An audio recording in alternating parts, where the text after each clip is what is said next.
রায়ের পরিপ্রেক্ষিতে নির্বাচন কমিশন তাকে তার নাম নির্বাচিত এমপি হিসেবে গেজেটে প্রকাশ করেছেন।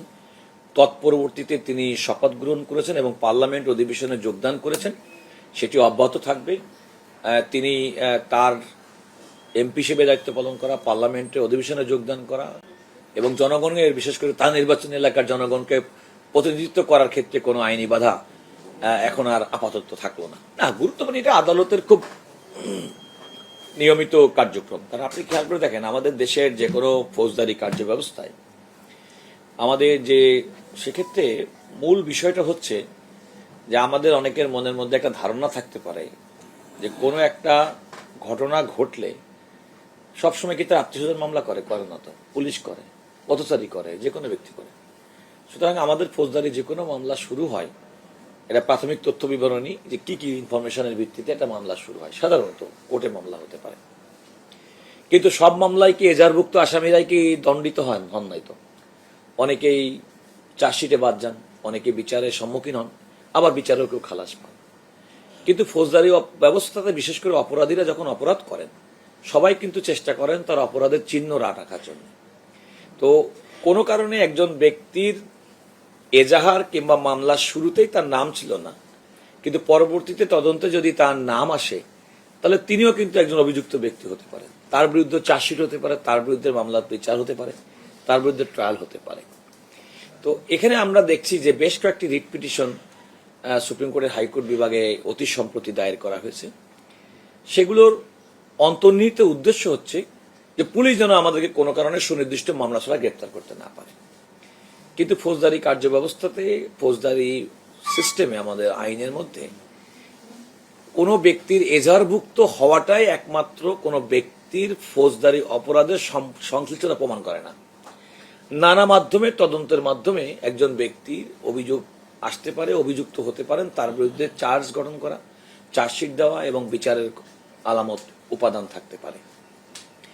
তো হাইকোর্টের কতগুলো অন্তর্বর্তীকালীন আদেশ বলেছেন যে এই ধরনের ব্যক্তিদেরকে, তাদেরকে কোনোভাবেই সুনির্দিষ্ট মামলা ছাড়া গ্রেপ্তার করা যাবে না।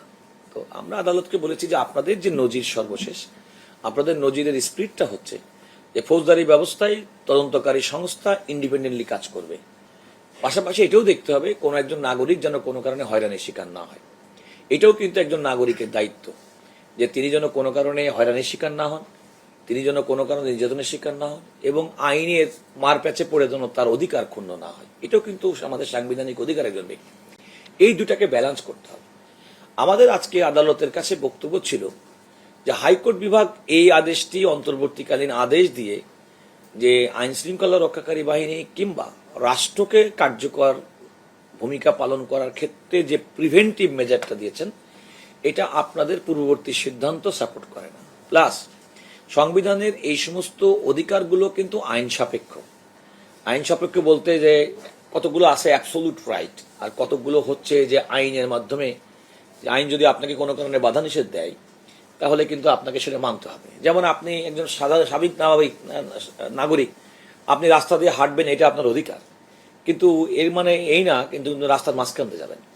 সুতরাং এটা কিন্তু, কিংবা কোনো একটা জায়গায়, সুনির্দিষ্ট জায়গায় যদি উল্লেখ করা থাকে এটা সংরক্ষিত এলাকা, আপনি কিন্তু প্রবেশ করতে পারবেন না, আপনি কিন্তু প্রবেশ করতে পারবেন না।